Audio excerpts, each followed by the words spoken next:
Welcome to stone dictation 5 second बाद शुरू होगा।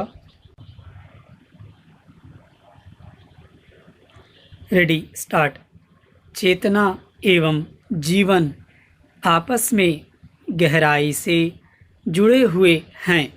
शिशु जन्म लेते ही अपने होने का आभास किसी न किसी रूप में अवश्य करता है। वयस्क प्राणी में चेतना भांति भांति रूप में जन्मती है। वह उसी के अनुकूल प्रतिक्रिया करता है। चेतना स्वयं ही निराधार उपजी जागृति है या फिर अपने चारों ओर की परिस्थिति और वातावरण से प्रेरित सोची समझी प्रतिक्रिया।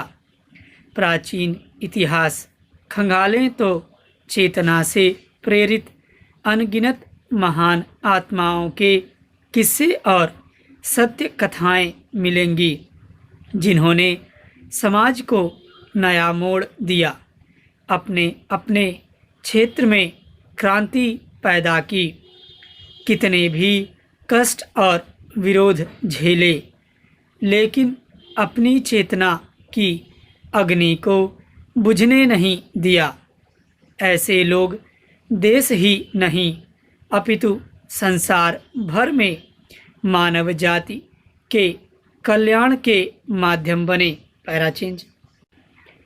इस मत को नकारा नहीं जा सकता कि चेतना का विषय मूलतः भारतीय शास्त्रों और वेदों में समझाई गई आध्यात्मिकता से जुड़ा है।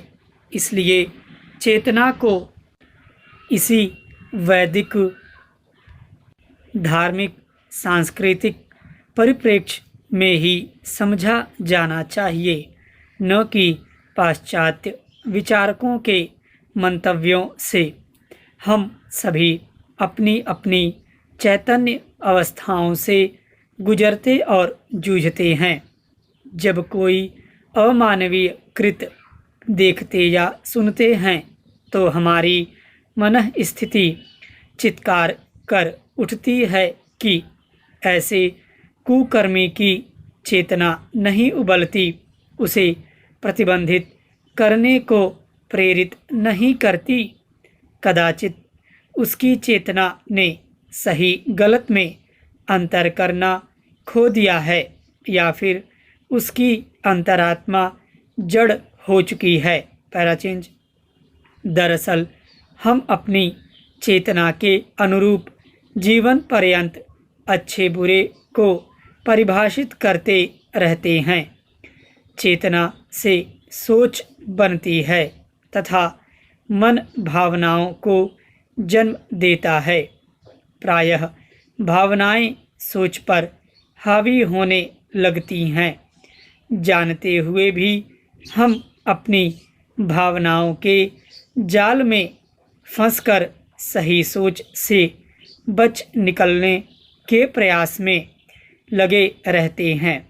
इससे बचने के लिए अपनी सही चेतना को कुरेदना आवश्यक हो जाता है।